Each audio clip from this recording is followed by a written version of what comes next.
бид чуулганд ирэх үедээ зүрстгэл минь тайвширдаг, тайтгардаг, урам зоригтой болдог. Энэ бүх шалтгаан нь эзний юутай холбоотой байдаг? Оршихуйтай холбоотой байдаг. Ер нь бол олон эзэнд итгэсэн хүмүүсийн түүхийг сонсож үзвэл анханасаа нэг юм ойлгоод ухаарад тийм юм байна. Хэр сэтгэл чинь ийм юм заадаг юм байна гэж ухаарж ойлгоод жоохон юм оюунлаг логик байдлаар хэр сэтгэлсэн хүн цөөхөн. Харин тэр хүмүүс харвал тэд чуулганд очихдоо хайрыг мэдэрсэн учраас хэр сэтгэх шийдвэр гаргасан байдаг. Мөн бас тэнд очихдоо ямар нэгэн тэр юр бусын тэр тайтгарал, амар тайван сэтгэлийн тэр дарамт нь нурж хөнгөрч байгааг харахтаа чуулганд явах, цаашлаа хэр сэтгэх шийдвэр гаргадаг. Ер нь та бас эдгээр нэг төрөлд нь орж байгаа болов уу гэж бодож байна. Зарим миний хувьд жоох юм бодож итгэсэн төрлийн хүн ч гэсэн ихэнх хүмүүс тийм шиг юм билээ. Эзний өөрөөр хэлбэл оршихуун ивэлийн улмаас яадаг вэ гэхээр хэрсдэг жоохон тун их байдаг. Тэгээ хэрсдэг бидний хувьд хамгийн үнэтэй зүйл юу гэхээр эзний оршихуй байдаг. Хүндэтгэл мөргөлийг бид юугаар чанарыг хэмждэг вэ гэхээр эзний оршихуйгаар хэмждэг. Бид мянгуулаа суглаад эзнийг магтлаа гэхэд эзний оршихуй бидний дунд байхгүй байгаа бол тэр хүндэтгэл мөргөл чанаргүй байна гэсэн үг болж байна. Харин бид аруулаа суугаад эзэн бурханы өмнө хүндэтгэл өргөх үед тэр Тэнгэрийн улсын амт амтагдаж байгаа мэт эзний оршихуй байгаа бол жинхэнэ хүндэтгэл мөргөл бий болж байна гэсэн утгатай юм байна. Энд хөгний бүр эзний оршихуйгаар дүрэн байгаасаа гэж яриад байна. Эзний оршихуйг улам илүү ойроос мэдэрдэг хүмүүс байгаасаа гэж яриад байна. Тэгэхээр өнөөдөр бидний уншсан саний хэсэг харах юм бол яг өнгөрсөн 7 хоногт бас үйл явдлын дараагийн үйл явдал юм байна. Тэрний үгээр Израилийн ард түмэн нүгэл үлдсэн Мосегийн зуушлан залбирлаа дамжуулан эзэн устгах гэсэн хараага өөрчилж тэдний дээр юг болгосон мөлий? Тахалыг болгосон байна. Тэгээд тахал болгон тодорхой хэмжээний энэ бол нүгэл юм аа гэдэг хүн болон ойлгон ухаан гимшин бурхны уур хилэн наамцсан юм байна. Гэхдээ үргэлжлүүлэн эзний оршихуйтай холбоотой асуудал үүссэн юм байна. Тэгэхээр бид өнөөдөр нисгээр эзний оршихуйн талаар харах гээд байна гэсэн утгатай юм байна. Тэгэхээр эзэн Мосед тандан хэлсэн үгийг бүгдээрээ дахин нэг харна. 1-р эшлээс би дуудаж өгье та бүхэн хараарай. Эзэн Мосед явцгаа чи болон Египт газраас чиний гаргасан ард түмэн энэ дэс хөдлөн явж чиний үр удамд би үүнийг өгнө гэж Авраам, Исаак, Яаковд миний тангалсан нутаг руу очоо. Би чиний өмнө тэнгэр элчийг явуулж би өөрөө Канаан, Амори, Хит, Периз, Хиви болон Ибусчуудыг хөнөөнө. Амен. Эзэн Мосед энэ үйл явдлын дараа хандан хэлж байгаа үг юм байна. Тэгээд юу гэхээр Израилийн ард түмнийг дагуулад яваа. Дагуулад яваа. Хаашаа яв гэж юм гэхээр амлсан газар нутаг руу яваарай.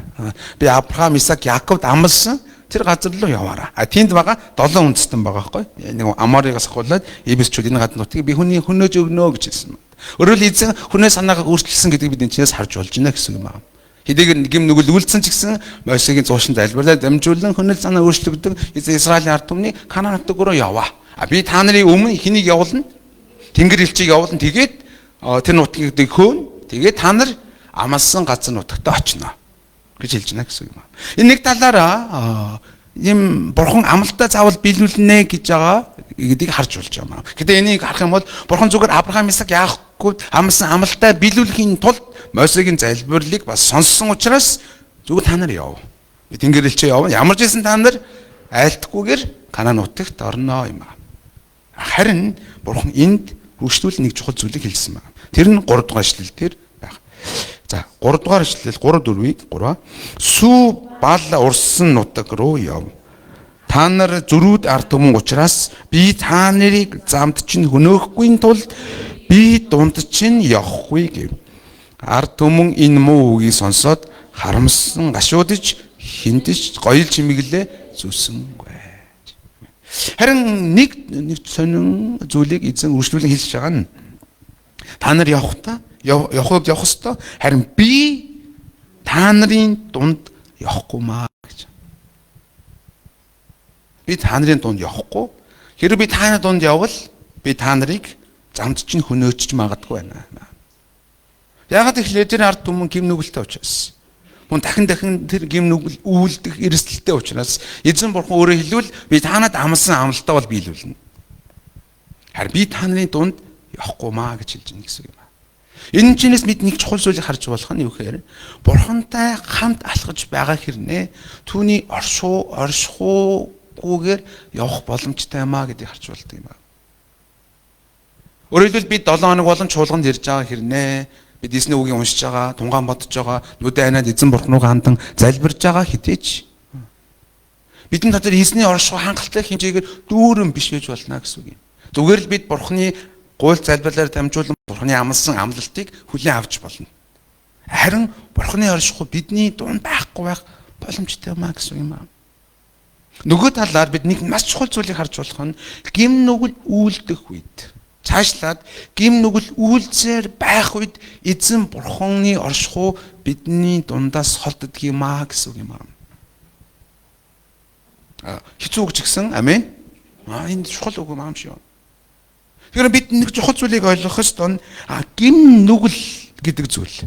Яхаа арахгүйгээр бурхнаас тэр дундаа бурхны оршихугаас биднийг холдуулж байдаг юм а гэдгийг бид бүр ясмаханда шингэтэл ойлгох нь чухал юм аа. Бидний хамгийн чухал үн цэнтэй зүйл түүний оршихуй байдал бид гим нүглээс болж ийм зүйлийг амсдаг гэсэн утгатай юм аа. Би дахин хэлэх юм бол эзэнтэй хамт алхаж байгаа ч түүний оршихуй хангалттай дүүрэн биш хүн байна. Түнчлэн гим нүгэл бурхны оршихугаас бидний холдуулж байгаа юм аа. Зарим хүмүүс бодож байгаа би эзний оршихуй надад миний амьдралд миний зүрх сэтгэл дүүрэн байгаа хэсгийг би сайн мэдэхгүй байна. Яаж мэдэх юм бэ? Зарим нэг хүмүүс шууд бас мэдчихэж байгаа тийм үү? Тийм биш юм байна да гэж. Үргэлжлүүлэн харж болох зүйл нь 5 дугаар ишлэл дээрээс Мосед хандсан айлтур юм байна. Эзний оршихуй бидний дунд байхгүй байгааг илэрхийлж байгаа эхний илтгэж байгаа зүйл нь 5-аас уншия 3. Учир нь эзэн Мосед чи Израилийн хөвгүүдэд та нар зөрүүд ард түмэн би дунд чинь ганц хормын дөдийд явбал та нар сөнөх юм байна.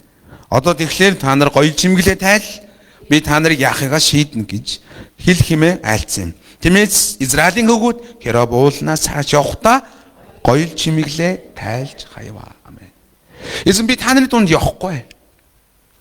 Тийм учраас нэгдүгээрх нь та нар гоё чимэглээ тайлж хаяа гэж Мосегоор дамжуулан айлцсан байна. 2 сая 3 сая гаруй ард түмэн бүгдээрээ гоё чимэглэл өмнө нь гоё чимэглэлээр юу хийчлээ эдгээр чинь алтан дугал бүтээж гисэн. Бас нэг үлдсэн юмнууд байх нь шүү. Эмэг бүгж янз бүрийн өмнө 10 хуруунда бүгжтэйсэн бол 5 хуруунда бүгжтэй байгаа шүү дээ энэ хүмүүс чинь. Энэ бүгдийг тайлж хаяа гэж. Би таны дунд явахгүй.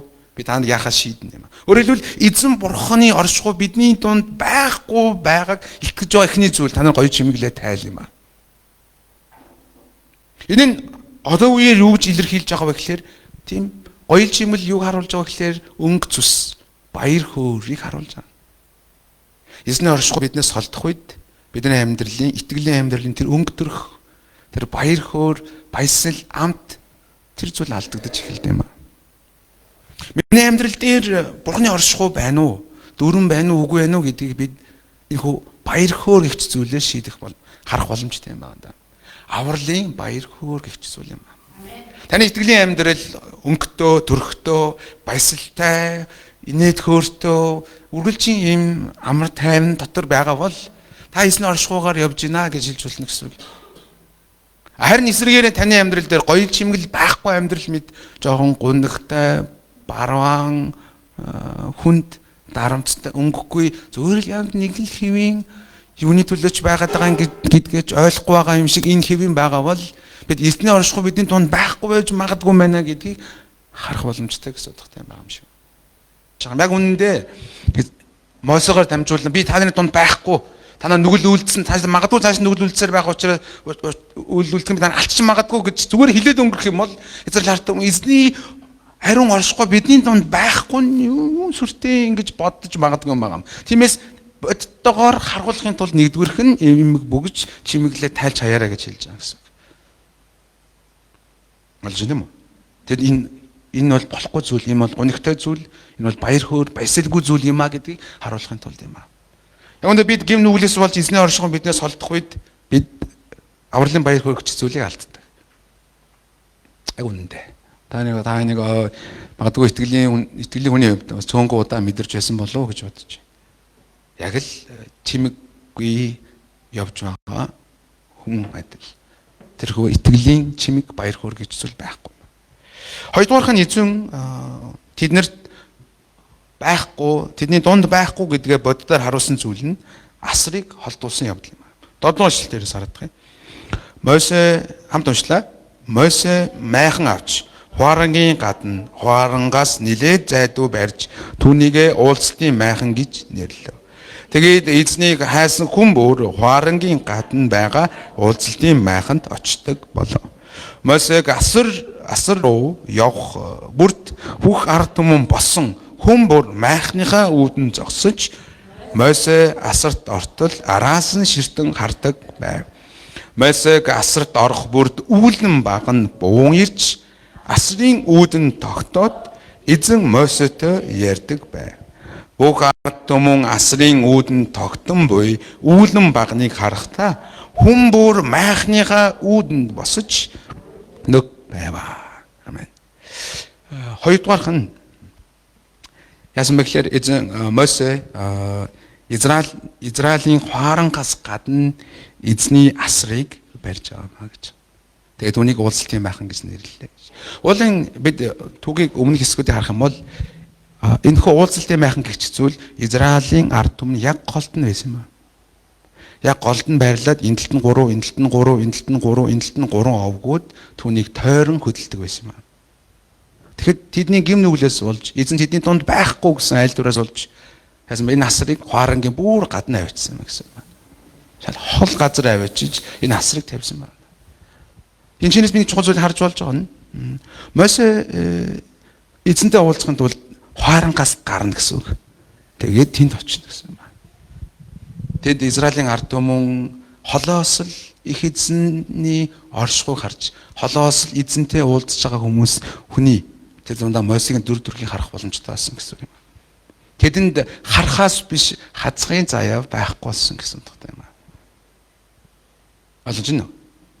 Тэгэхээр Мосе тэнд орох үед эзний үүлэн баган тэн дээр бууж Израилийн ард түмэн холоос л эзний хүндэтгэн мөргөж байгаа юм.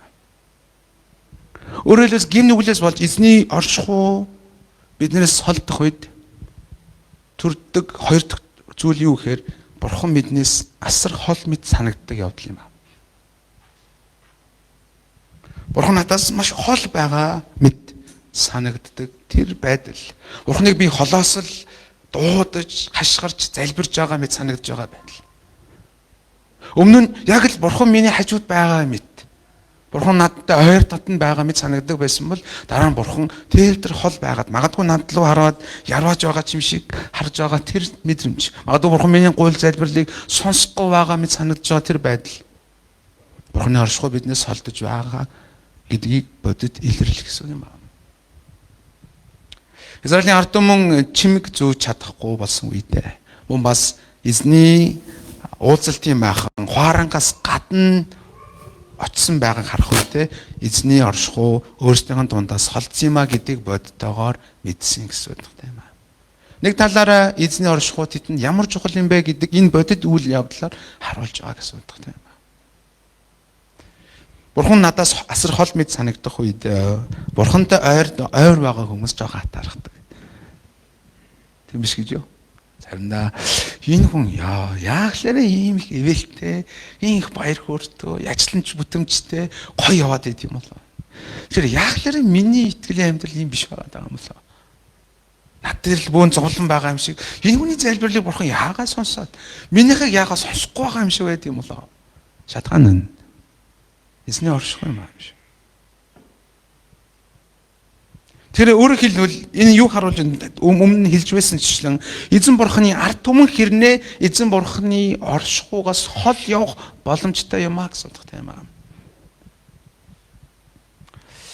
Энэ их хүртэл жоохон сөрөг зүйлсүүд байгаа. Яагаад гэхээр аргагүй гимнүглээс болж юм зүйл болсон учраас юм аа.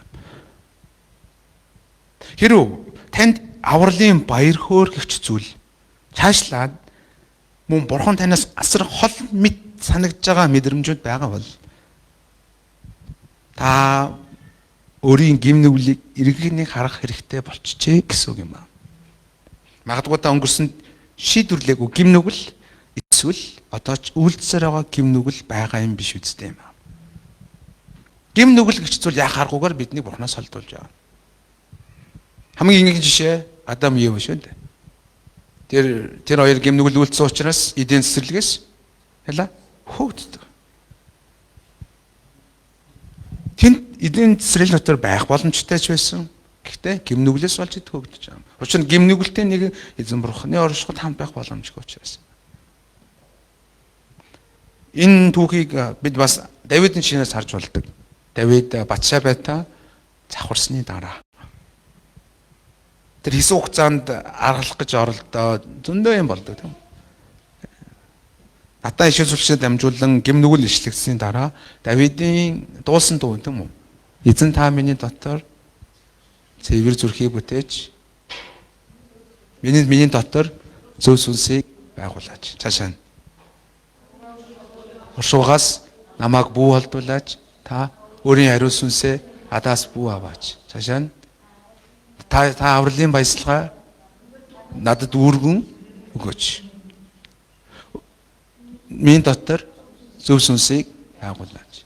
Өөрөөр хэлбэл Давидын энэ дуулан номон дээр гарч байгаа энэ дуу нь эзний оршихуй түүнээс холдсон юм аа. Тэгээд үүн дотор ямар их баяр хөөр байхгүй байгааг, мөн Бурхан түүнээс ямар их хол байгаа мэд санагдаж байгаа гэдгийг илтгэж байгаа юм. Харин Мойсе эсрэгээрээ тэр хаач эзэнтэй хамт байгаа. 11-р эшлэгийг хардаа. 11-р эшлэг. Хүн ад нөгөөтөө ярьж байгаа мэт эзэн Мойсетэй нүрээ тулан ярьдаг байлаа. Мойсег Хуаран руу буцах болгонд харин түүнд үйлчлэгч залуу Нунихүү Йошуа майхнаас холддоггүй байваа. Харин Мойсегийн хувьд өөр. Тэр эзний асар Хуарангаас гарсан ч тэнд эзэн Бурхантай нүрээ харан ярьж илаа гэж. Эзний оршихуйд байх нь хамгийн том жаргал байхгүй юу үндэ. Амен. Зөвлөм хүчтэй зүгээр амен гэх юм байна уу? Эзний оршихуйд байх нь хамгийн том жаргал юм аа. Оо. Амен. Энэ жоохон жаргал. Яг үндэ та бүхний зарим надтай адилхан байгаа. Таны амьдрал зөндөө олон баяр жаргалтай зүйл тохиолдож байсан байх. Үнэхээр их баярлаж, догдолж, инээжсэн зүйлс олон тохиолдож байсан байна. Гэхдээ аль нь ч эзний оршихуй дотор байхын тэр баяр хөөргийг үүсэхгүй шүү дээ. Учир нь тэр бүтээгч нэгэн учраас. Тэр ариунаар тэр бүх сайн сайхан бүхнээр дүүрэн учраас. Тэр сайн сайхан бүхнийг амсна гэдэг бол юутай сүрлэхгүй байхгүй. Энийг улам илүү мэдрээсэй гэж уриалж байна. Хизээ харин хамгийн сүүлд эзний оршихуй мэдэрсэн бэ юм аа. Мойсе эзэнтэй нүр хоорондон энэхүү ярьж явах энэ хугацаанд тэрээр би яах вэ гоё байгаа юм чинь бусд нь яах вэ гэсэн маягаар тэр яваагүй юм аа. Одоо Мойсе эзний оршихуй холдчихсан байгаа, өрөвдөлтөй байгаа ард түмнийхээ төлөө зуучлан гойж байгаа юм. Тэднэр дээр юу авчрахын тулд эзний оршихуй авчрахын тулд эзэн тэдний дунд байлгахын тулд тэрээ зуучлан гойж байгаа хэсэг үргэлжлүүлэн гарах болно. 12 дугаар ишлэлээс бүгдээрээ хамтдаа. 3. Дараа нь Мойсе эзэнд хараач та надад эрд ард түмнийг өдөрт гэж айлддаг атлаа. Надтай хамт хэнийг явуулахаа надад мэдүүлээгүй. Гэтэл би чамайг нэрээр чинь мэднэ. Мөн миний мэд тааллыг олсон гэж айлцаа. Одоо тэгэхээр гуйж байна. Хэрв би таны мэд тааллыг олсон бол замуудаа надад мэдүүлээч. Тэгвэл би таныг мэдэж таны мэд тааллыг олох юм. Энэ үндэстэн таны ард түмэн гэдгийг ч харгалзан үзээч гэвэ. Амен.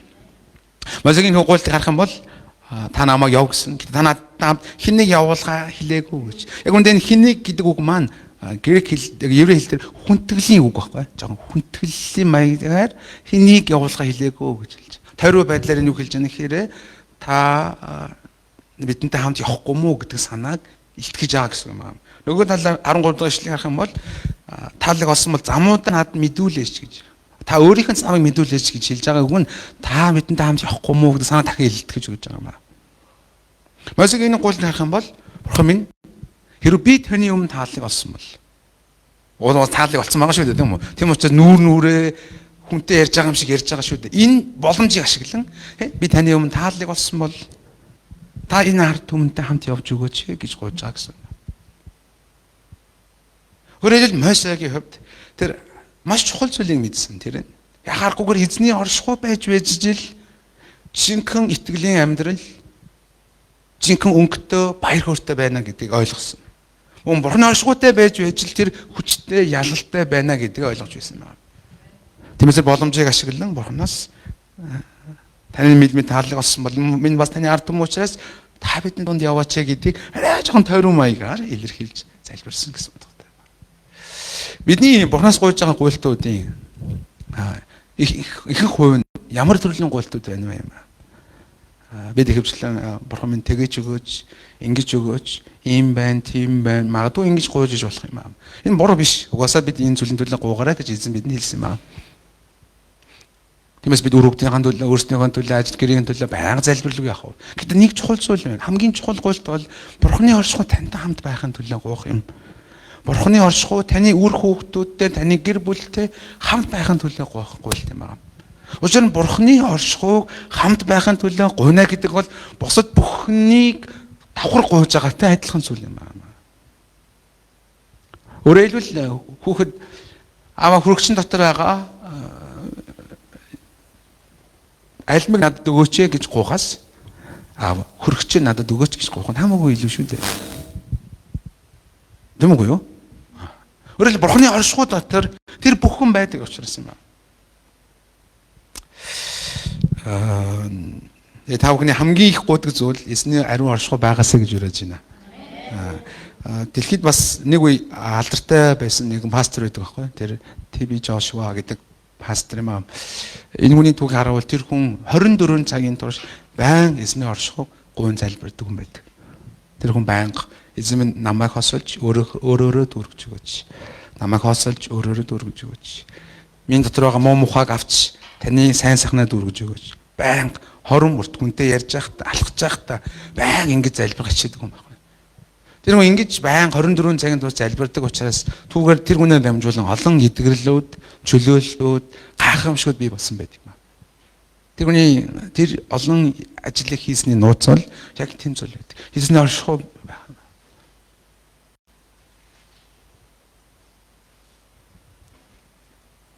Олж байна уу та? Гэхдээ энийг яг юм ойлгохтой нэг нь ойлгох юм тийм үү? Энэ жоо хэцүү үг л дээ. Ойлгох нэг нь ойлгох. Харин энэ гуйлтыг эзэн бурхан сонссон болоо сонсоог болоо. Зоочлон хин нэгэн хүн дээр эзний оршихуй байхгүй үед өөрнийхэн хин нэг хүн зуучлан гуйх нь ямар чухал юм бэ гэдгийг бид харж болж байгаа. Заримдаа зарим нэг хүмүүс бурхны оршихуй амьдралд нь дүүрэн биш байгааг харж байгаа хэрнээ. Өөрө амьдралд нь ямар ч баяр хөөр байхгүй, бурхан хол магаа мэд санагдж байгаа хэрнээ зүгээр л яваад идэг хүмүүс байдаг. Зоригтой шулуухан мохот орой явдаг юм. Тэр хин нэгний төлөө хин нэг хүн зуучлан гуйх хэрэгтэй юм байгаа юм шүү. Тэр нь та багасаа гэж яриад байна. Мосед зуучлан гуйсан. Тэгээд эзэн бурхан хариулсан. Эхнийх нь 14 дэх ишлэгийг хамт хараад. 14 3 Тэгтэл тэр миний оршихуй хамт явж би чамд амралтыг өгнө. Амен. Яа, хичнээн гоё үг. Эзэн хэлсэн байна. Миний оршихуй хамт явж би чамд амралтыг өгнө. Өөрөөр бурхан Мосегийн залбирлыг сонссон учраас миний оршихуй энэ ард түмэнтэй хамт явнаа. Энэ ард түмнийг өдөртөхөд зовж байгаа, шаналж байгаа би чамд юу өгнө? Амралтыг өгнө. Энэ нь юу харуулдаг вэ гэхээр эзэн бурханы ариун оршихуй бидэнд амралтыг өгдөг юм аа. Амен хүмүн. Итгэж байгаа хүмүүс амен. Мосегийн гуйлтын эзэн үнэхээр гайхалтайгаар хариулж байгаа. Миний оршихуй чамтай хамт яваад чамд амралтыг өгнө. Өөрөлд итгэлийн амьдрал хэцүү, хүнд, дарамттай байгаа бол эзний оршихуй байна уугүй байна гэдгийг харах боломжтой юм байна. Эзний оршихуй байх үед тэнд хичнээн хүнд үүрэг хариуцлага гүйцэтгэж байсан ч ямар ах болно? Амралттай байх болно юм байна. Яг үүндээ амралт гэдэг зүйл итгэж хүмүүс амралтаа авна гэхээр юу ч хийхгүй зүгээр суух хэлж байгаа биш. Хараа хэрв та амралтаа аваад юу ч хийхгүй зүгээр суувал юу хийнэ гэж бодож чинь гим нүгэлтэй холбоотой зүйлс хийх болно. Бид зүгээр суух үед бидний дотор гимт чанар маань ажиллаж байдаг юм байна. Заавх хайвал бид завхаарч эхэлдэг юм байна. Бид яг л тийм оршихуунаар байхгүй. Харин бид амралт хийдэг маань эсний оршихуунд орохыг хэлж байгаа. Эсний оршихуй дотор байх үед бид өөр ирэхгүй хөнгөн аливаа амьдралын асуудлууд, бэрхшээлүүд, шийдвэрүүд хөнгөн болж бид амралт дотор явдаг юм аа. Амен. Хүмүүсээ энийг ойлгох хэрэгтэй байхгүй. Энийг ойлгох хэрэгтэй юм аа. Миний оршихуйч хамт яваад амралтыг өгнө. Хэрв та хүнд хэцүү, ядарсан, дарамттай санагдаж байгаа бол эзний оршихуйд орохыг тэмүүлээрэ гэж уриалмаар. Эзний оршихуй руу тэмүүлээд үзээрэй. Тэр оршихуй таныг ямар их хөнгөлж өгөх бол юм.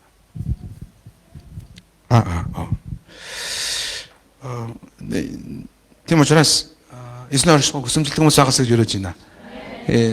Заримдаа миний хувьд ч тэр ингээд жухалдаад амьдралд юм ингээд зөндөө олон шийдвэрлэх ёстой зүйлсүүд хэрнээ шийдвэрлэгдэж чадахгүй хийдэг зүйл. Өглөөний залбиралд ирээд эзний оршихуйг хүсэмжлэн гот. Өөр өдөр залбирч боллоо. Гэхдээ өглөөний залбирлыг гүйцэтгэв юм аа. Өглөөний залбирлыг шиг оршихуйтай залбирын цаг байхгүй юм шиг байна. Орой уулын гоёлтой. Гэхдээ өглөөний залбирлыг гүйцэтгэв. Энэ амлалтыг хилэнгүт Мосесээ үргэлжлүүлэн энэ амлалтаас барин гуйж байгаа юм байна. Энэ хэсгийг уншаад тэгээ удахгүй дуснаа. 15 эшлэлийн 3. Дараа нь Моссе түнд хэрв таны оршихуй явахгүй бол бидний эндээс бүү явуулаач. Амен. Тэгж хэлж байгаа юм уу? Өөр оршихуй байхгүй бол та бити явуулаарай. Канаан газар бити явуулаарай гэж байгаа. Цаашаа. Ийстэгвэл би болон таны ард түмэн мэлмит тань таалыг олсныг юугаар мэдэх вэ? Та бидэнтэй хамт байгаагаар бусуу. Тэгвэл би болон таны ард түмэн бид газрын хөрсөн дээр би бүх ард түмнээс ялгагдах юмтай юм гэмэ. Амен. Эрсний оршихуун эхний эвэл бол бидэнд амралтыг өгч байдаг юм аа. Аливаа зүйлийг хөнгөн болгож өгч идэг юм аа. Итгэлийн амьдралаар явж байгаа бүх асуудлууд хөнгөн болж өгнө. Дахиад хэрв та ядраад байгаа бол хэцүү санагдаж байгаа бол эзний оршихуйг ирэлхийлэр юм аа. Хоёрдугаар нь эзний оршихуй яаж байгааг 16 дугаар ишлэлээр хэлж байгаа юм. Таны ард түмэн мэлмит тань тааллыг олсныг юугаар мэдэх вэ? Та бидэнтэй хамт явж байгаараа биш үү гэж. Хоёрдугаар нь бид эзний оршихуй бидэнтэй хамт байхаа харахтаа Бурхны таал миний дээр байгаа юм байна гэдг мэдэж болд юм аа. Амен. Бурхны таалал миний дээр байгааг Бурхны оршихуйгаар мэднэ юм аа. Өөрөөр хэлбэл Бурхны таалал миний дээр байлгахын тулд бид түүний оршихуйг хайдаг гэсэн утгатай юм аа. Бид бүгдээр Есүс Христ итгэж түүний загалмай ажлаа дамжуул Бурхны хүү охтууд болсон мөн ч онцгойлон Бурхны таал миний дээр байгаа хүн байгаа бол хараахан тийм биш хүн байгаа гэж бас харж болно гэсэн үг юм. Миний дээр Бурхны таалал байхын тулд Бурхны оршихуй бидэнтэй хамт байх ёстой юм бөгөөд Бурхны оршихуй бидэнтэй хамт байгаагаар Бурхны таал миний дээр байна гэсэн. Тэгвэл яг хоо бид зоригтой, бид урам зоригтойгоор алхаж чадна гэсэн утгатай юм. Учир нь түүний таал миний дээр байгаа учраас, түүний оршихуй миний дээр байгаа учраас юм байна. Эзэн Есүс гэж хэлдэг үлээ. Эзэн Есүс миний дээр байна гэж тэр дул номыг үг уншдаг шүү дээ. Ядуу сайн мэдээ тунгалж тэр намайг томилсон юм аа гэж. Бид Бурхны таалалгүйгээр аливаа зүйл хийх боломжгүй юм байна. Өөрөөр хэлбэл Бурхны оршихуй миний дээр миний дотор надтай хамт байхгүйгээр би ямар ч ажил хийх боломжгүй юм байна. Тэрний оронд яваагүй дээр хийгээгүй дээр байдаг юм байна. Тэс машээ Бурхны таалал байлгахын тулд өөрөөр хэлбэл Бурхны оршихуй хамт байлгахын тулд бити явуулаач гэж гуйж байгаа юм. Эзэн зулааныхаа эзний оршихуй таны амьдралд дүүрэн байгаас ирэж байна. Оншига одоо энийх зүйл байхгүй баярлах зүйл одоо. 3 дахь эзний оршихуй ивэл нь юу вэ гэж? Би болон таны ард түмэн газрын хөрсөн дээр бүх ард түмнээс үгээр яах юм аа? Ялгагдах юм аа. Эзний оршихуй над надтай хамт байснараа би гудамд байгаа бусад хүнээс ялгарч байгаа гэсэн үг юм байна. Хэрвээ эзний оршихуй надтай хамт байхгүй юм бол, миний амьдрал байхгүй юм бол, манай гэр бүл байхгүй бол бусад нийгмийн гэр бүлтэй яг адилхан бодож сэтгэж үлдэн гэсэн үг байна. Ялгарх юм байхгүй юм аа. Зүгээр сүмд явж байгаагаараа ялгаатай болно гэсэн үг юм аа. Харин эзний оршихуй надтай хамт байх үед би бусад ард түмнээс ялгарч байгаа. Би тэднээс өөр гэдэг нь харагдаж эхэлдэг гэсэн үг юм аа. Та сайн бодож үзээрэй. Таны зан чанар, үг үйлдэл ямар үед тэнгэр элч шиг байна вэ гэхээр эзний оршихуй дүүрэн байгаа үед. Ямар үед бусдайг адилхан чөтгөр шиг сатаанлаг байна гэж эзний оршихуй байхгүй үед. Яг л адилхан байдаг та. Нөгөө нэг үг хэлээд нөгөө нэг л зууралдгаараа зууралдаал, үзэн ядгаар зодолдгоор зодолдол явж байгаа. Ялгарх юм байхгүй л дээ. Тэрнээс бид эзний оршихуй хүсэмжлэх хэрэгтэй юм. Яа, ишнэн гоё. Мосе үнийг мэдсэн байхгүй. Тэгэхээр гоё. Нэг үгээр хэлэх юм бол Бурхны оршихуй бидэнд тааллыг өгöd тийм хүн бусдаас ялгарах хүч эвэлийг өгдөг учраас тэр оршихуй бидэнд амралтыг өгдөг гэсэн үг. Амен. 17 эшлэлээр хэлсэн үг уншаад дуусгая. 17:3 эзэн Мосед чиний хийсэн энэ зүйлийг би бас хийн. Учир нь чи миний мэлмий тааллыг олсон. Би чамайг нэрээр чинь мэддэг гэж айлдваа. Амен. Мосегийн залбирлыг эзэн бурхан бас яасан? Сонссон байна тийм үү? Би чиний хийснийг хийнэ. Би чамайг нэрээр чинь мэддэг учраас өөрөөр яана гэсэн үг? Миний оршихуй танартай хамт байгаад хамт явнаа. Ингэснээр миний таал таны дээр байгааг та нар мэднэ. Ингэснээр та нар босод үндэснүүдээс ялгарх юм аа гэж. Тийм хүмүүс байгаасаа гэж юрэж байна.